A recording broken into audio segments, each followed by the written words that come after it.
I am the Media Critic, reviewing media piece by piece. Now, this month, I'm going to do something a little different. All of my reviews are going to be centered on one central theme or topic. And, for the month of May, I've decided that I'm going to do my reviews on superhero movies. Why? Because this is my show, and I can do whatever the hell I want. Try, if you will, to remember a time when superheroes and superhero movies were not a culture-wide phenomenon. If you're under the age of 25, you probably can't. What was once considered a childish and nerdy pastime has now become one of the biggest moneymakers cinema has ever seen. However, ask any nerdy person, from the fresh meat to the old guard, and they'll tell you that cinema's representation of superheroes has been shoddy, to say the least. For every Avengers, we got a Spawn. For every Batman series, we got a Spider-Man 3. And the list goes on and on. I suppose it'd be only natural, therefore, that a children's movie be made to make fun of all of the dark times of superheroes in cinema. That is why, in a shocking twist today, I will be reviewing Sky High. Oh god, this is gonna suck. At least it's not Birdemic levels of horrible? The movie starts, unsurprisingly, with a rather large exposition dump about the world and why superheroes inhabit it. I will say this, however, the animation is actually not that bad. It explains how the parents of the main character, the Commander and Jetstream, okay, I'm just gonna go with it, became some of the greatest superheroes the world ever knew. We then meet our main character, Will, and, as you might have guessed, he doesn't have the superpowers of his parents. 'Cause this concept totally hasn't been done before. Will's father gives a long-winded speech about how his son will replace him when he dies, and oh, forget it, this has been done too many times, moving on. We then meet Will's best friend Layla, or as I'll probably be referring to her as for the rest of the movie, the lady who played Killer Frost in the Flash TV show. Yes, really. I've got plenty of eggs, bacon. No, thanks. You know how my mom can communicate with animals? Apparently they don't like being eaten. Hippie. Also, there's probably a Flower Child reference I could use in this scene, but I couldn't tell you where. I'm sure it's there, though. So, Will's parents get a call to save the city on a bastardized bat phone, and okay, I can't even pretend to be critical. This is actually kind of a funny scene. Especially the fire pole scene. So, Will and Layla make it to their bus, and oh, wait, you actually wanted to see the fight that was alluded to previously? Well, actually, here's just some footage that I think sums it up perfectly.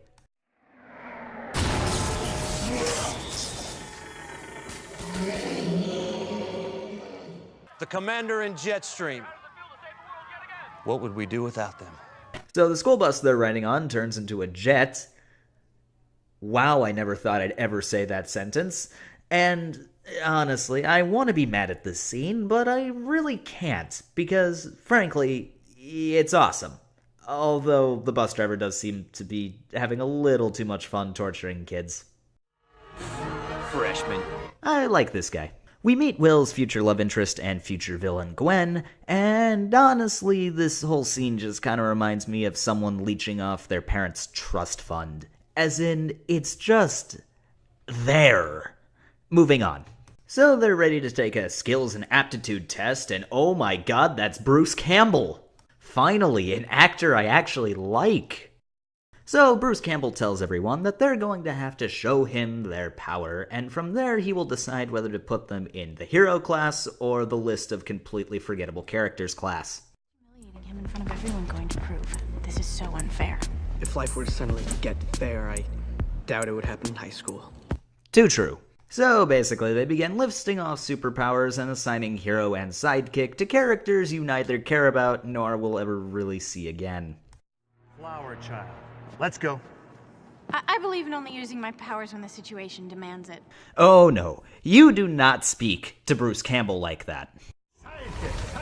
And that is how Bruce Campbell deals with people who whine. And wait a minute, they're already at lunch? I mean, what kind of school is this? There were a dozen kids there at most. I mean, how far in the day could they possibly be? So Will explains that he doesn't actually have superpowers. The school nurse tells him he may never develop his powers, but that's unlikely because kids movie. and Will just generally feels down in the dumps about it, blah blah blah. What was I supposed to do? He showed me the secret sanctum. Is that some sort of gay thing? Because I feel like that's some sort of gay thing. Meanwhile, back in class, they're taught by this idiot on how to be the best sidekick you could possibly be.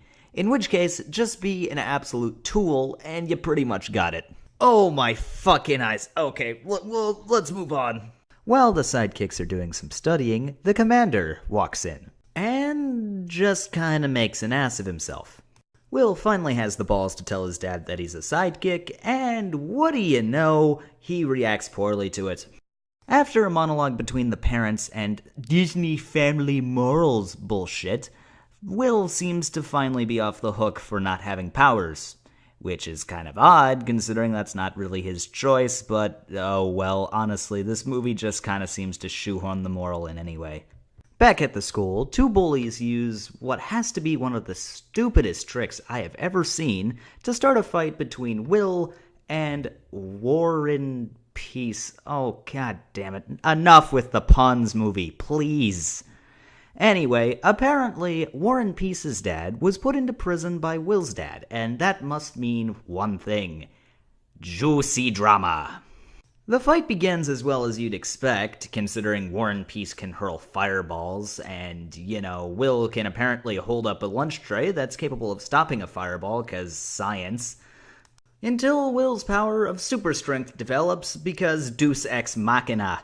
He wins the fight, but ends up getting punished by the principal. Don't bother. The detention room neutralizes all superpowers.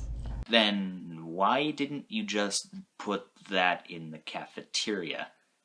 And the hallways, and the classrooms, and literally anywhere else they're not allowed to use their powers. While his mom is angry in regards to the fight, his dad is actually quite happy that his son has finally developed super strength.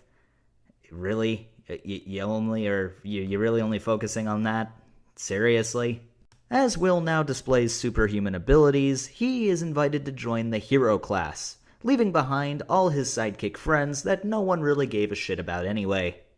It is at this point that the writers finally decided to advance the romantic subplot between Gwen and Will. Thankfully, the movie does keep these parts short, as honestly, I'm not sure I can suffer through the cheese of another romantic subplot in a kid's movie. Will decides, or is rather forced, to participate in a gladiatorial-like game called Save the Citizen. And if you thought the naming could get any more on the nose in this movie, you were wrong.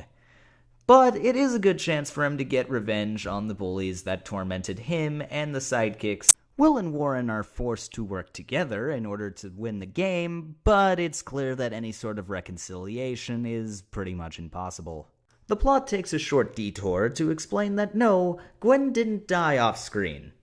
Unfortunately.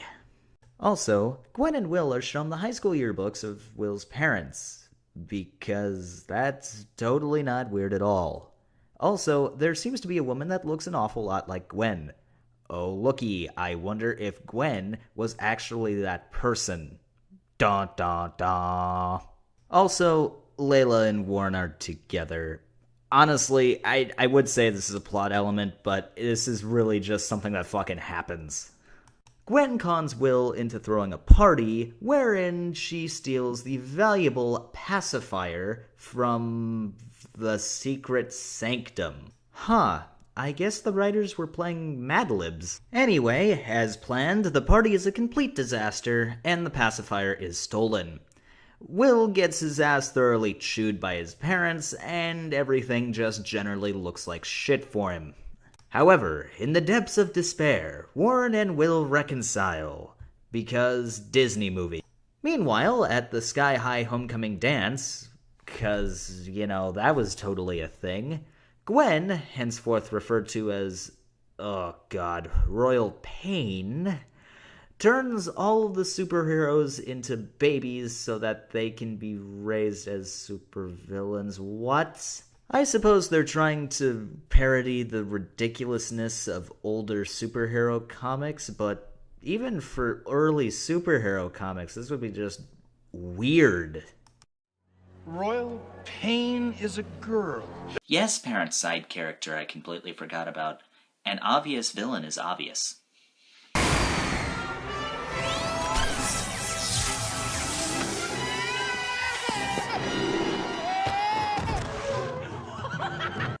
Yeah, world's greatest hero's my ass. So Will, Warren, and the rest of the sidekicks attempt to stop Royal Pain and her minions, and eventually try to stop Sky High from falling down to Earth?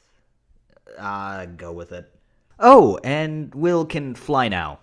'Cause Deus Ex Machina times 2. Anyway, Royal Pain is defeated, and everything goes back to normal, with the sidekicks being celebrated as the heroes of the dance.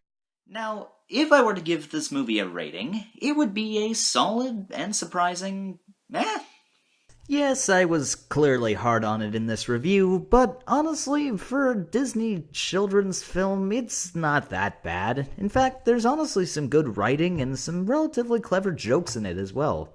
The acting, well, occasionally a little spotty in the child actors, is honestly not that bad, Bruce Campbell clearly being the highlight. And honestly, kids will probably enjoy this, and adults can enjoy this to an extent, or at least not shoot themselves in the face by the end of it. And honestly, I think that's about as gracious as you can get with a children's film. Join me next time as we discuss emos and jumping the shark. And if you didn't get the reference from that, well, I guess you're just gonna have to wait a week for the video to be uploaded, and then you'll know exactly what I'm talking about. In the meantime, like, comment, subscribe, and have a good day.